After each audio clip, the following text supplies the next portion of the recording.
Hey everyone, and welcome back to Healing in Hindsight. We're rocking with season 2. I know it's been a minute since season 1 has been out. If you haven't listened to season 1, you'll definitely want to go back and listen to the full season. I didn't do weekly episodes on the first round, so you can binge all of them, get a feel for what the show's about. But if you have been listening since season 1, welcome back and thank you for taking the time out of your day to listen and hear everything that I'm trying to share in regards to the show. So before we really dive into it, I just wanted to give a bit of an overview of what you can expect for the following season and for seasons to come. So these next couple of episodes that you end up hearing are really going to just be kind of a catch up, some updates, and what you can expect in the future as I continue to grow the show and share more content with you. So with that, let's get started. Perfect.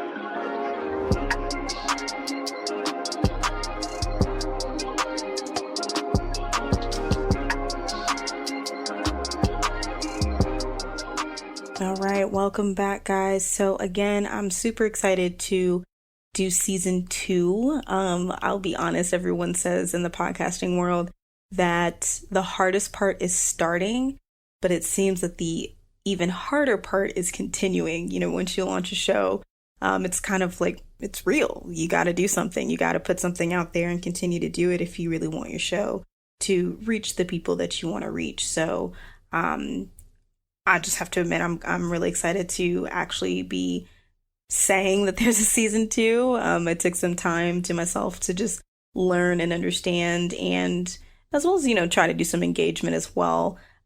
Because as you know, I'm doing this with a full-time job. So there's a lot there that's going on, not only in my work life, but in my personal life as well. But it just made it even more clear that I still really wanted to do this, to be able to just sit down with you guys and chat about all the things that we go through as diabetics.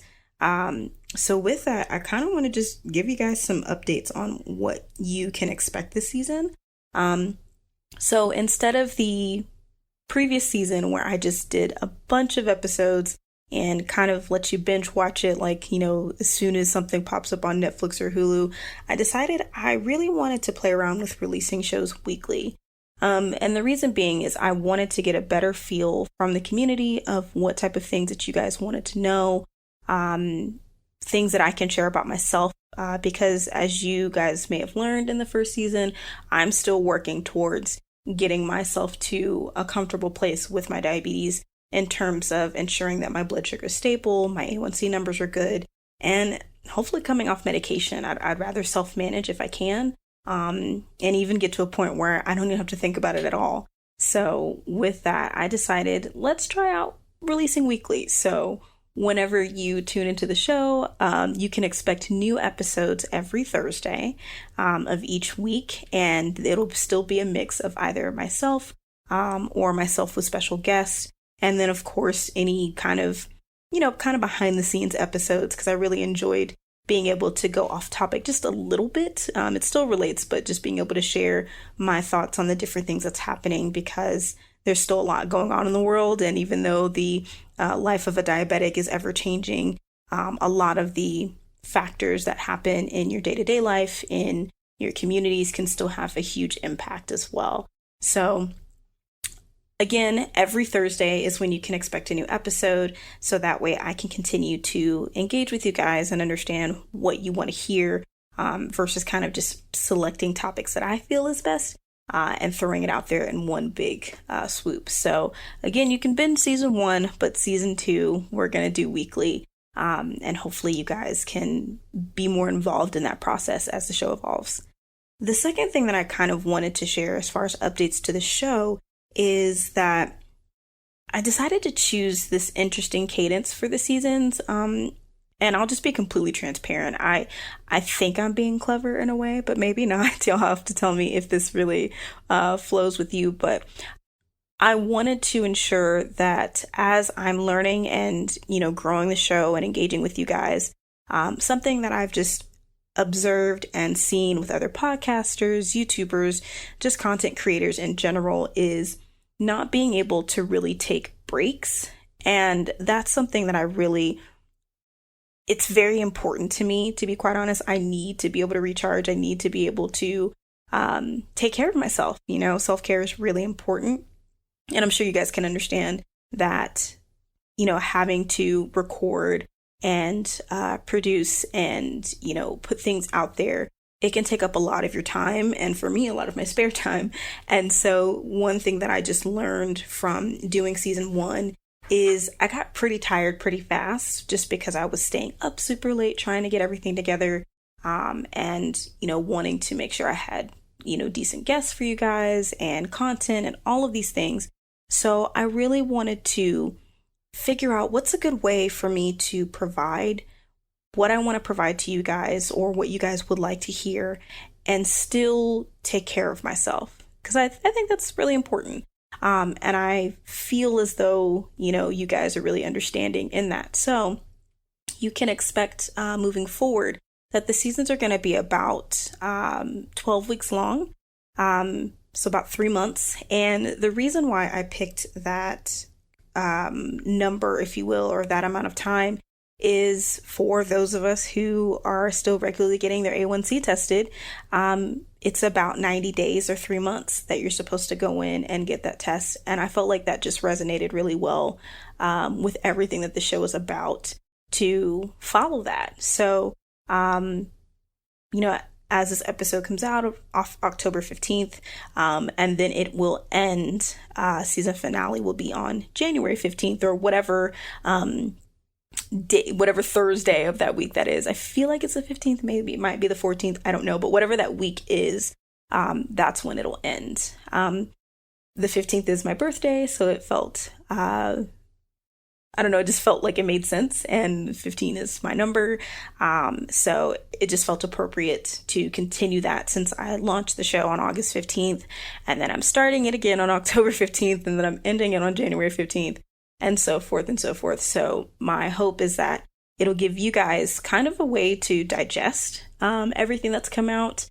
If you're listening to the show weekly, and maybe there's episodes you want to go back to, but you don't want to miss out on new episodes, you'll have a bit of a break once we get to January. So hopefully you guys can understand that, and hopefully you find my 90-day, 12-week, whatever number you want to go with, clever, in the sense of that's normally when we need to get our A1C checked, for those of us who still have to do the regular 90-day cadence. So every week on Thursday, yes, that will include the holidays. I'm pretty excited actually to do some special holiday stuff for you guys, because I know that's such a huge time for diabetics to try and hope that every morning when you wake up and check your numbers that it's okay, because when your grandma brings over the sweet potato pie, you're just really hoping that it's not going to spike you too high. But overall, just wanted to give you guys an understanding of what I'm looking at, which means that you can expect for season 3 to be the exact same thing. I really do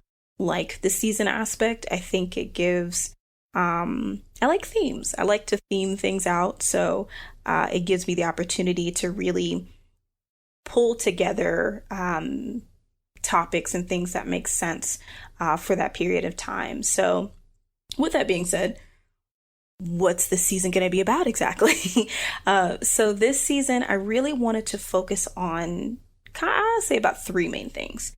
And that's mindset, body, and nutrition. And I know nutrition could technically fall under body, but what I mean by body is like body acceptance, exercise, and really just being in tune with your body, because a lot of what you learn, especially if you're a new diabetic, is trying to figure out what the formula is for how you eat, how you navigate to your day-to-day, and how your body responds to the treatment that your doctor has prescribed for you.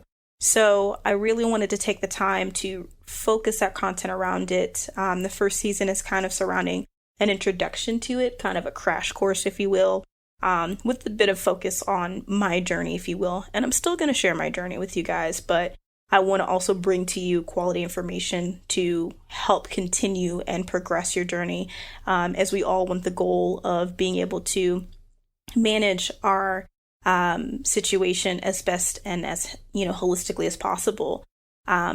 So I just really wanted to take the time to focus on that, because it's a huge chunk of the journey. And it's ever growing and ever changing. So it's not to say we'll never talk about this in seasons to come, but I think it's good to just get a good foundation in mindset, body, and nutrition, because those are kind of the three things that are really going to be interchanging as you go through this journey. So with that kind of content, I'm really excited for the guests that I'm hoping to bring onto the show.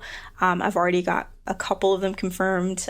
Some I'm really close with, some are new for me, which is great. I'm always excited to talk to new people and get their perspectives. So I hope that you are too. And hey, if you are interested in being on the show, even if you don't have I'm not, looking for somebody who has a doctorate in diabetes or anything like that. You just want to talk about your journey and the wins and milestones that you've made, hit me up. Head over to healingandhindsight.com and, shoot me a message, find me on Instagram, my Facebook page, any way that you can get in contact with me, please do, because I think it's important that others in our situation know that there's a community of their peers. And that's one of the vital things of why I started this. I really, really, really wanted to build a community, especially for millennials, where we can all kind of, shoot the shit about the stuff that we go through. Like, oh my God, I really want to go to this happy hour or go to this friend's house. Or, if we're still doing heavy quarantine type stuff, I know some people are starting to venture out with the new rules and some people aren't, and that's totally okay. So if you want to hop on a Zoom call and do a Zoom happy hour or whatever, how do I navigate that? Or how do I, work from home or be at home all the time and still ensure that my eating and everything is on point? Like, I really just want us to have just a group think tank on all of this. So there is no, measure of success that you need to have to, sit down and have a chat. I think it's important that we hear from the people more, and experts as well. But I think the more that we can hear from each other about what's going on in our lives, the more we can help and really put our heads together on where we need to tackle different things, whether that's at home, whether that's with our family, whether that's in our communities, like with our leadership. It's always great to hear perspective. So don't be shy. Hit me up. All right. So what else is going on, guys? Let's talk about some health updates. I've definitely had some health stuff that's popped up, and I'm really pumped to continue driving my numbers down and getting a stable routine, pandemic and all.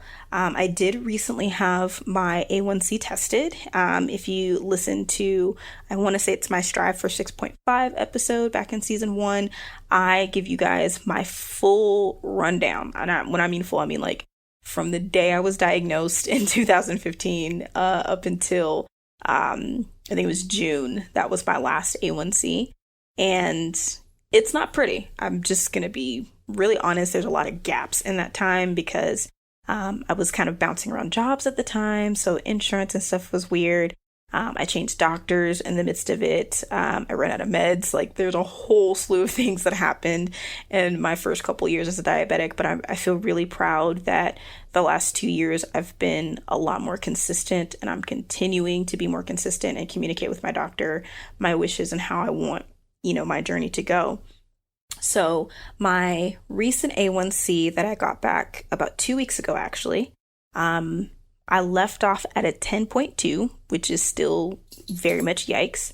But now I'm sitting at 7.5. Now, 6.5 is the goal that me and my doctor discussed.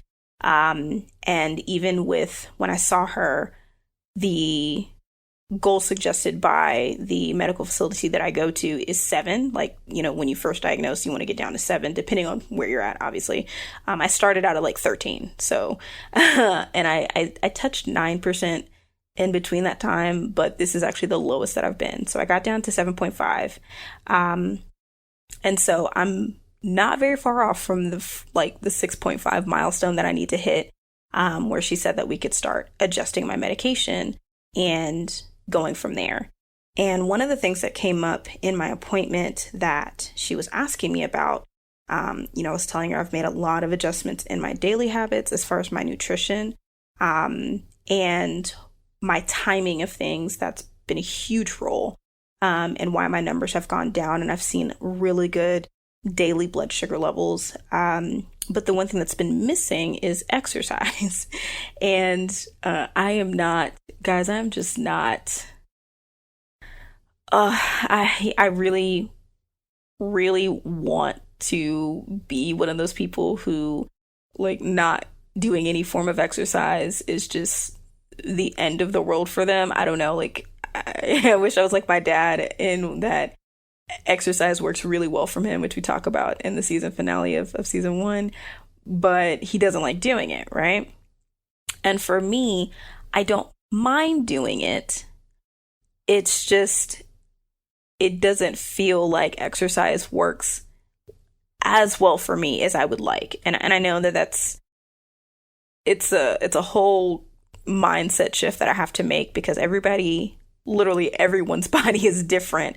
And so to expect super quick results, and then we're talking, a man versus a woman, all of these different factors, metabolism, there's just too much shit to like factor in to determine how your body is going to respond to something, the type of exercise, how much of it that you're doing, all of these things. So it's been really hard for me to nail down a workout routine that doesn't make me feel, what's the word I'm looking for?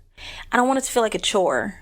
I do want it to be fun, but sometimes, you see some of those workout programs that, okay, I'm going to pick on Zumba for a minute now. Absolutely zero shade to Zumba. Okay. Like, I bought the whole program when it very first came out. That was like 2009, 2010. I really, really wanted to like it. And I think the 30-minute one, especially because they played Celia Cruz as one of the songs, I really, really tried to stick with it. I even had the little Zumba hand weight maraca shakers or whatever. I really, really tried to stick with it. But I found that the advanced stuff was just that. I felt like I needed to be in a dance class, really trying to catch on to these moves. There was no way for me to ask questions. There was no way for me to like know that the form that I was doing was right. And that's the thing about home workouts that's such a struggle for me.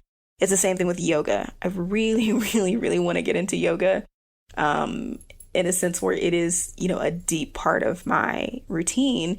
And I was doing okay.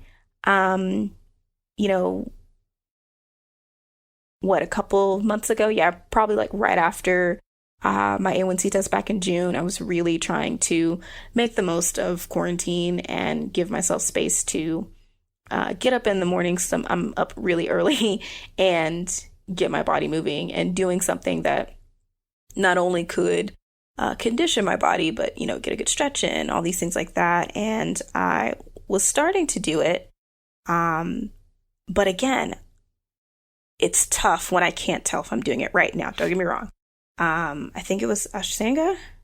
I totally screw up yoga terminology, guys. So please forgive me.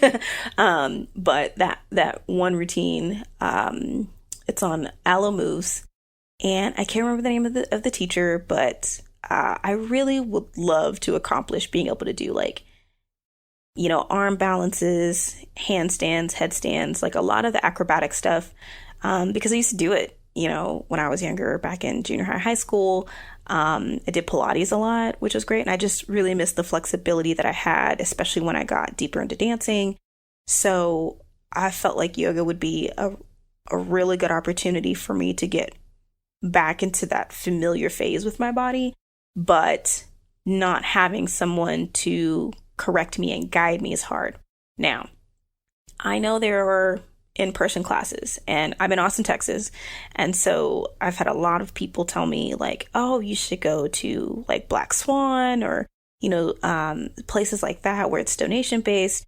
But part of the struggle was the location. I never lived in a decently close vicinity to that. And then, if I'm just being honest, guys, like the paycheck to paycheck life was real. And, I'm 30 now, and I'm just now getting to a point where that's not my everyday. It still happens every now and then because life happens, but so donation based was hard for me because I felt, even though you technically didn't have to, I felt like I needed to. I felt like it was important. Just like going out to a restaurant, if you can't tip, don't go. Like I understand, as my first job was as a host and then later on a server, how important that is, for people's livelihoods, and even more so with this pandemic. It's so important to really just tip people and take care of them because it is literally their lifeblood and what they rely on. So I just couldn't bring myself to do it. And then, of course, yoga studios in general, a lot of boutique studios in general, they're just not really catered towards, in my opinion, someone in the working class who, the paycheck to paycheck life really is the norm. And I don't think that we're highlighting enough in all areas of life that is a big chunk of the norm for people.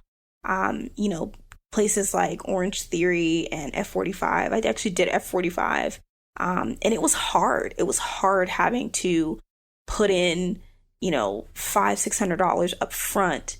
And it wasn't the program for me, and so, I just can't bring myself to commit to these boutique studios. And there's no way to really know that it's going to work for me unless I've done it for a couple weeks. And so I know a lot of places will do, get 1 week free. And it's just like, I can commit myself to something for a week. But when it's, a couple of weeks, that's when, the life happens stuff sets in. And it's, yes, a part of my mindset that I know that I have to work on. It is a constant battle for me. But at the same time, it's also just who I am. Like, I can't really know what I don't know. And I can't really say that something is really working for me until I get into it. And the risk factor was just too high for me a lot of the times to invest that much money all the time. And so, I don't know. I'm kind of at a semi-standstill when it comes to fitness. And the pandemic is not helping with that. It's been a lot easier to just not because, I don't want to fall into this idea that the pandemic doesn't exist anymore, even though people are going out. Now, to be fair, I've gone out a couple of times, like I've gone to restaurants, but it's been with a very small group of people, the same people. I keep hand sanitizer in my clutch. I keep hand sanitizer in my car. And at least here in Austin, a lot of the restaurants out here have been really great about spreading the tables out and putting hand sanitizer everywhere and having people wear masks. So that's kind of me putting my toe in the water of like, here's what I can stand. I'm not doing it every week, I usually, if I've gone out, I self-isolate for about the same 2-week period. Yeah, it's been about 2 weeks each time. Just because, better safe than sorry. And it's not as easy to enjoy being out nowadays, just because a lot of the places here in Austin have closed permanently, or are just not in a place to reopen, or, have had to sell their properties. So there are places, coming in and swooping in and setting up their own businesses and things like that. So it's a little tough to see places that you really enjoyed frequenting no longer existing anymore. And it kind of makes you like, okay, well, what's the point? I want to go out because the places that I really enjoyed and I've got a rapport with sometimes, they're not there anymore. And that's just the reality of what this pandemic is doing. So it's tough. The fitness thing is something that I am really trying to figure out what's the best way to structure that for me and not be so in my head about it, because I will do that. I will sit in my head and I will plan and I will map out and I will, do a deep dive on the pricing and all these things, and then I won't do it.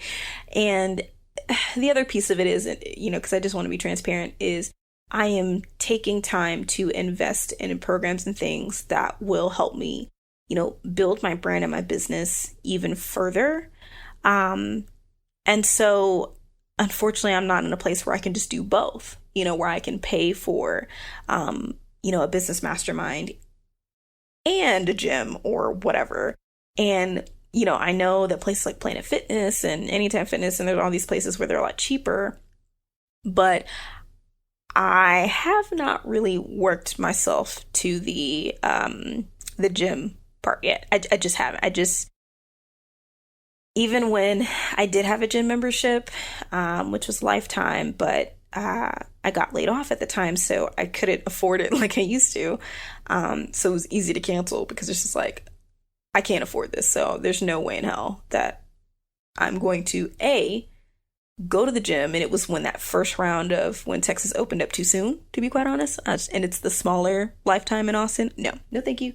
I'm not going to do it.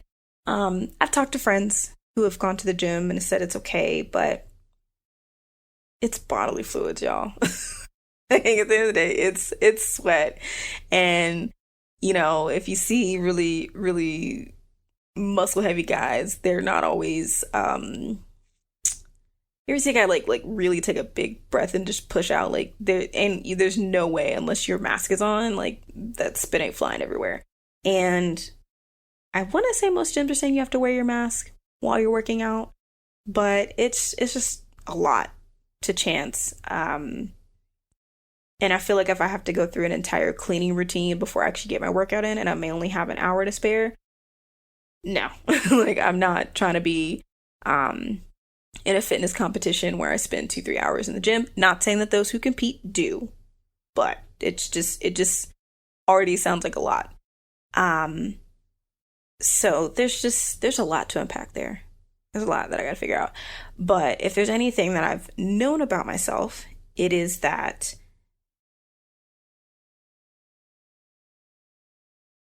I guess you could say I recognize that if I don't get my nutrition down, and if I don't get my, my mindset down, if I don't build the habit of just tackling something as soon as it comes up, then all I'm going to do is just add another bill to, my list and not go. And I just don't want to do that, So I'm choosing to go slow with this. And yes, am I at my healthiest weight? No, but I'm still not touching where I was when I was first diagnosed. I was 215 pounds. I've managed to stay under 200 pretty well. I've maintained about anywhere from 180 to 190. It just fluctuates up and down.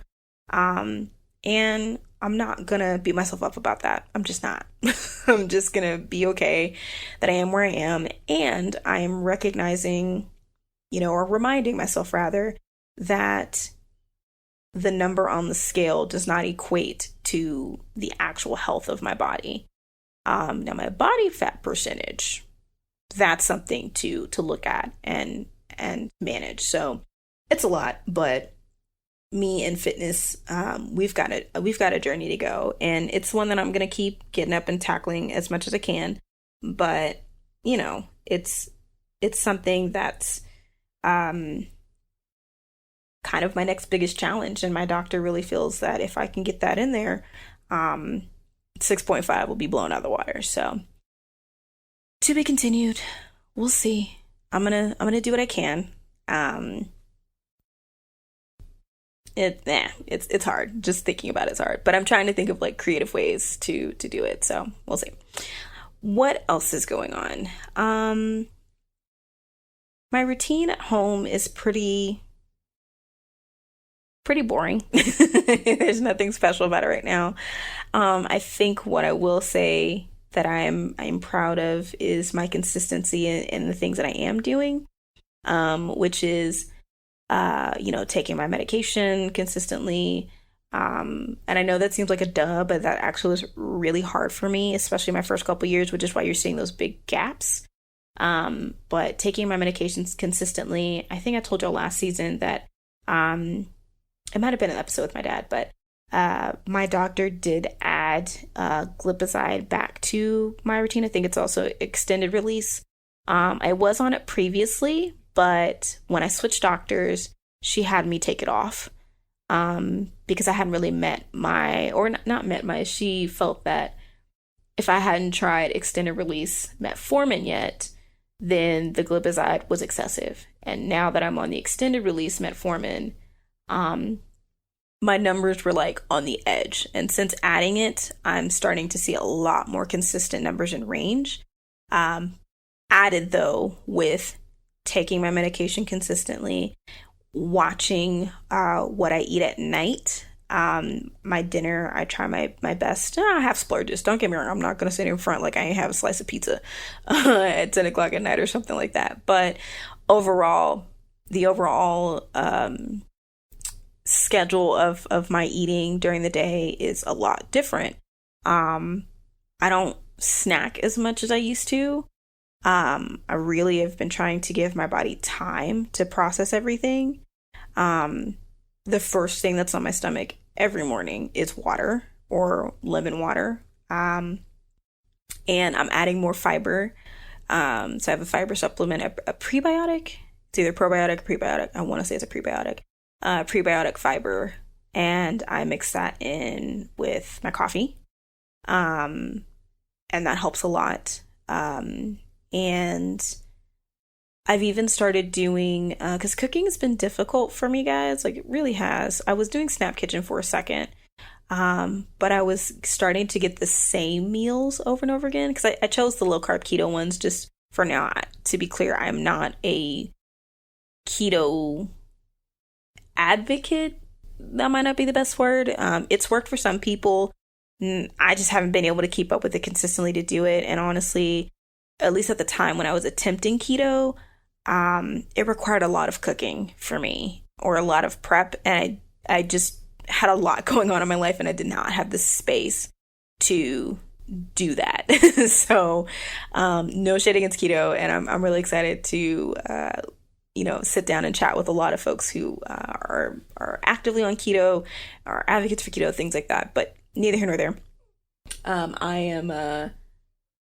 I'm just, cooking it's been hard. And I was telling a friend of mine a while back that I used to have I just had this nice relationship with cooking and with food. And I used to feel inspired by food. And I wanted to get in the kitchen and make stuff, even if it was just baking. I used to bake a lot, guys.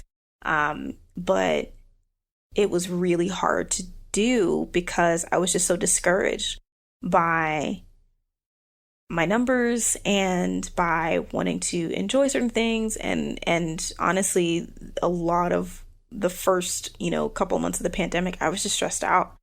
And so ordering out it was just so much easier.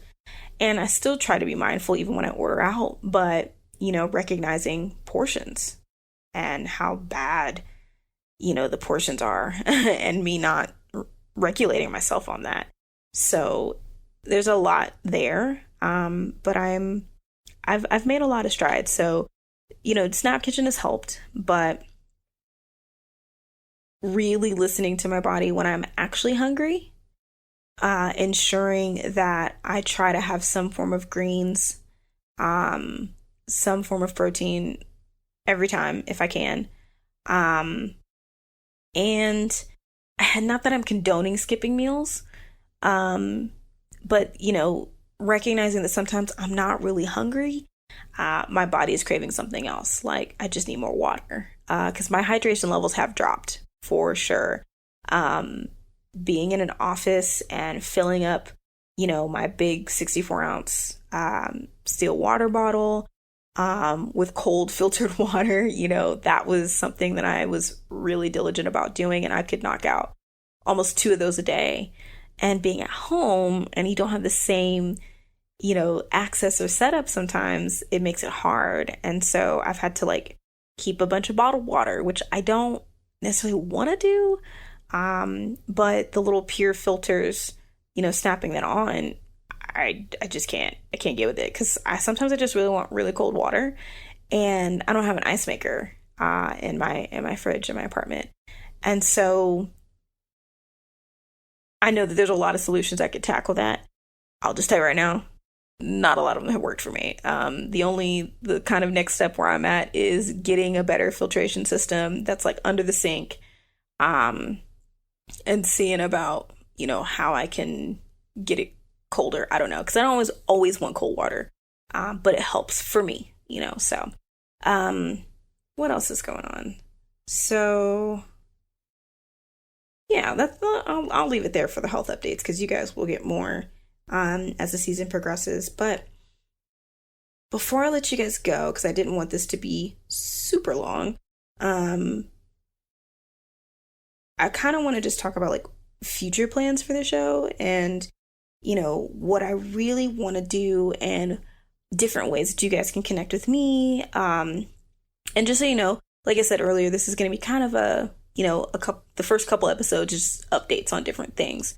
So in update, or part 2, if you will, I'll deep dive more into, myself and navigating the wellness space and really trying to make that a part of my career.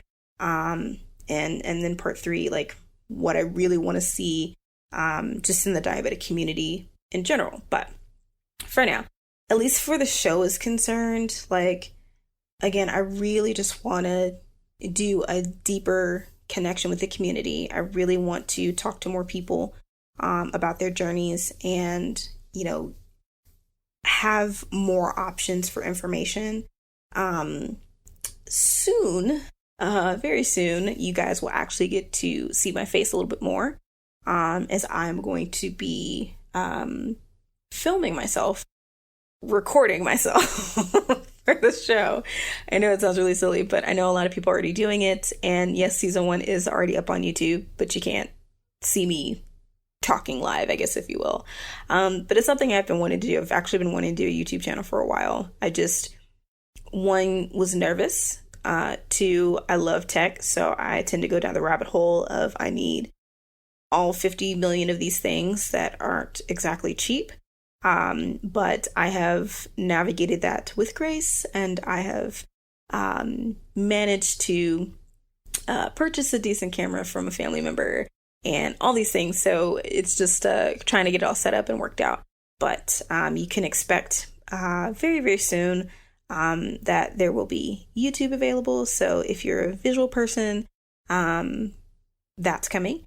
And, I am really working on creating my own kind of engagement program where I can get really up close and personal to those who are interested and learn more about how we can help each other, and more so just how I can help you.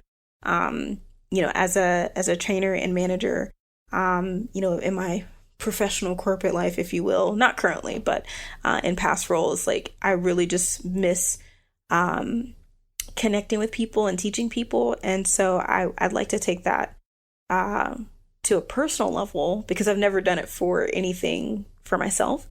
So I'm working on, putting together some things where I can actually get close to you guys and see even if the little bit that I've done can help.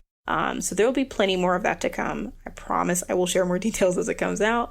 But in the meantime, I just want to say thank you again for being here and for listening. And for those of you who have already been listening, thank you. I'm really excited to see where the show is going to go. We already have worldwide listeners, guys. Like that's kind of dope. I'm not going to lie. So shout out to you guys in India. Shout out to you guys in Australia, Philippines, Austria, UK, and of course, right here in the home state of Texas in the US of A. I know the political climate is crazy, but just thank you to those across the world who are listening and not using our current political situation as the backdrop that all Americans are like this, because I promise you we're not. So just thank you to all of you who have taken the time out of your days to tune in. Until then, no crazy outro. I'm just gonna leave it simple this time because it's just a catch up. But again, every Thursday it's gonna be live before you even wake up. It'll be there ready and waiting for you for your morning routine, your afternoon routine, evening routine, or prepping you for the weekend. So just be sure to check us out. And of course, I'm on Instagram. Hit me up, follow. I'd love to hear from you guys. You can also check out the Facebook page as well. Hope you guys have a good one, and I'll catch you next time.